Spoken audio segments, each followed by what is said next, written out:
Hello students, previous video में तुम लोगों ने पढ़ा कि रमा अपने बेटे की उद्दंडता से बहुत दुखी है। वह उसे अपने साथ ले जाना चाहती है और साथ ही उसे अम्मा के दुख का भी एहसास है और वह यह भी जानती है कि बेटू के रहने से अम्मा के एकाकीपन में बहार आ गई थी। उसके जाने से वह एकदम अकेली हो जाएगी। लेकिन वह एक पढ़ी लिखी माँ भी है जिसका एकमात्र उद्देश्य अपनी संतान का कल्याण सोचना है। इसलिए उसने बेटू को अपने साथ ले जाने के निर्णय को अपने पति रामेश्वर से बताया। इसी संदर्भ में आगे पढ़ाया जाएगा। Page number 108। See here. अब इनके 2 दिन के सुख के लिए बच्चे का सारा भविष्य बिगाड़ कर रख दूं, उसका गला भर रहा आया था। रमा अपने बेटे के भविष्य के बारे में सोचकर दुखी हो रही थी और उसने यह सारी बातें अपने पति से बताया। Next paragraph. रामेश्वर बेचारा धर्म संकट में था।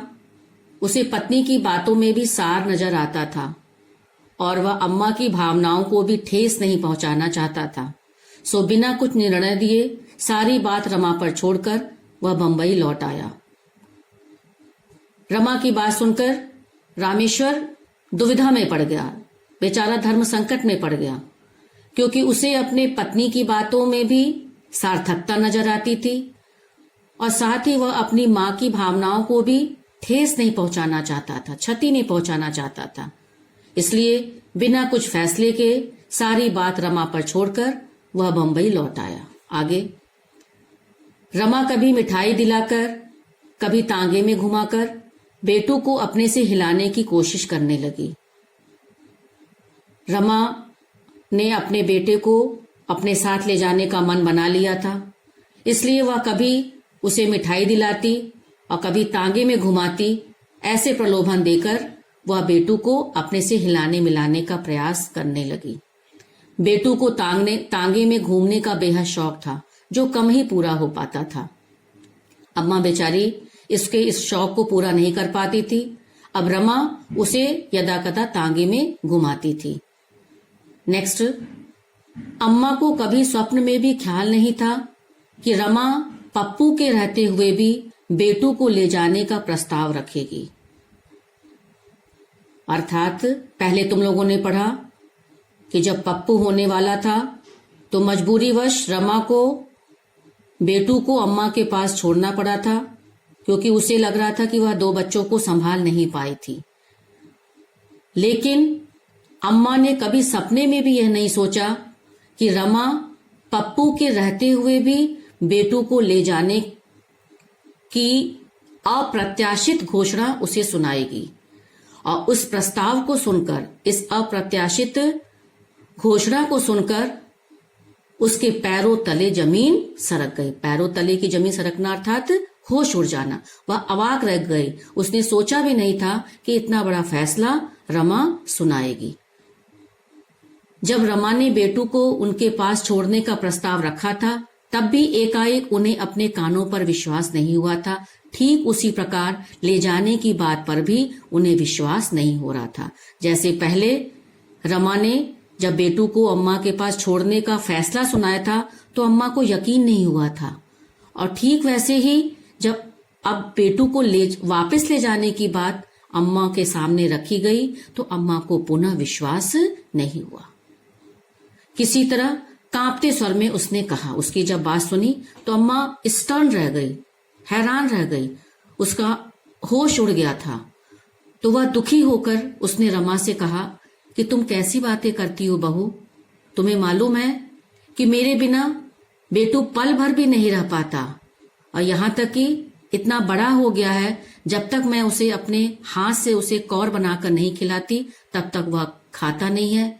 ये सारी बातें तुम जानते हुए भी कैसे उसको मुझसे दूर ले जाने की बात को बता रही हो? वह बताओ, वह मुझसे कैसे दूर होगा? Next paragraph. नहीं रहेगा तो थोड़े दिन रो लेगा, आखिर इसकी पढ़ाई का सिलसिला भी तो जमाना है। अम्मा देखो, पप्पू स्कूल जाने लगा और यह अभी तुम्हारा पल्ला पकड़े पकड़े ही घूमता है। अम्मा की बात सुनकर रमा उनसे सख्ती से पेश आई और उसने कहा कि ठीक है, अगर आपके बिना नहीं रह पाएगा तो थोड़े दिन रो लेगा, लेकिन इसका एडमिशन तो विद्यालय में कराना ही है। इसकी भी पढ़ाई शुरू करवानी है। देखो, बेटू से छोटा पप्पू है और वह इतना छोटा होते हुए भी स्कूल जाने लगा है, लेकिन बेटू अभी तक तुम्हारा पल्ला पकड़े पकड़े घूमता है। उसकी अभी तक पढ़ाई शुरू नहीं की गई है। क्लियर हो गया होगा। कहने का आशय यह है कि रमा ने अम्मा से बड़े बेरुखे ढंग से बात की, लेकिन उसका कहना, उसका तर्क प्रबल था और उसके इस तर्क में उसके पुत्र के भविष्य निर्माण के प्रति उत्तरदायित्व की भावना भी झलक रही थी। क्लियर हो गया होगा। Next paragraph. अरे पढ़ लेगा बहू, पढ़ लेगा, उम्र आएगी तो पढ़ लेगा। यह मत सोचना कि मैं उसे गवार ही रहने दूंगी। रामेश्वर को भी तो मैंने पाला पोसा है, उसे क्या गवार ही रख दिया? फिर यह तो मुझे और भी प्यारा है, मूल से ब्याज ज्यादा प्यारा होता है। इसे तो मैं खूब पढ़ाऊंगी, तू चिंता मत कर बहू, इसे ले जाने की बात मत कर। और वे फपक फपक कर रो पड़ी। रमा के तर्क से असहमत होते हुए अम्मा ने अपनी वेदना बताई, अपना कष्ट बताया, उसकी ममता दिखाई पड़ रही थी और अपनी वह भरसक प्रयास कर रही थी रमा को मनाने के लिए कि रमा बेटू को वापस मुंबई न ले जाए। तो उसने उसको समझाते हुए कहा कि अरे बहू, अभी उम्र ही क्या है, उम्र आएगी, इसका एज होगा तो यह भी पढ़ेगा। और यह मत सोचना कि मैं उसे गवार जाहिली बनाए रखूंगी। मैंने अपने बेटे रामेश्वर को भी तो पाला पोसा है, क्या वह गवार है? मैंने भी उसे पढ़ाया लिखाया, नौकरी कर रहा है। और साथ ही साथ ये भी जान लो, यह तो मुझे रामेश्वर से भी अधिक प्यारा है, क्योंकि मूल से अधिक सूद प्यारा होता है। इसे मैं खूब पढ़ाऊंगी, तुम चिंता मत करो, लेकिन बहू इसे ले जाने की बात मत करो। यह सब कहते हुए वह बेचारी फूट फूट कर रोने लगी। आगे रमा की आंखों में भी आंसू तो आ गए, फिर भी उसने अपने पर काबू पाते हुए और स्वर को भरसक कोमल बनाकर कहा, मैं आपका दिल नहीं दुखाना चाहती अम्मा, पर आपके इस जरूरत से ज्यादा प्यार ने ही तो इसे बिगाड़ कर धूल कर दिया है। रमा को भी दुख है अम्मा के पास से बेटू को ले जाने का। उसे भी एहसास है कि अम्मा दुखी हो जाएगी, अम्मा के अकेलेपन का यह एक सहारा है, लेकिन उसे अपने बेटे के भविष्य की भी चिंता है। इसलिए अपने आप पर नियंत्रित करते हुए उसने अपने वाणी को, अपनी आवाज को भरसक कोमल बनाते हुए उस अम्मा से कहा कि मैं अम्मा आपको दुखी नहीं करना चाहती हूँ, लेकिन आपके जरूरत से ज्यादा प्रेम ने ही आज बेटू को बर्बाद कर दिया है। वह कुछ भी रंग ढंग सहूर सीख नहीं पाया है।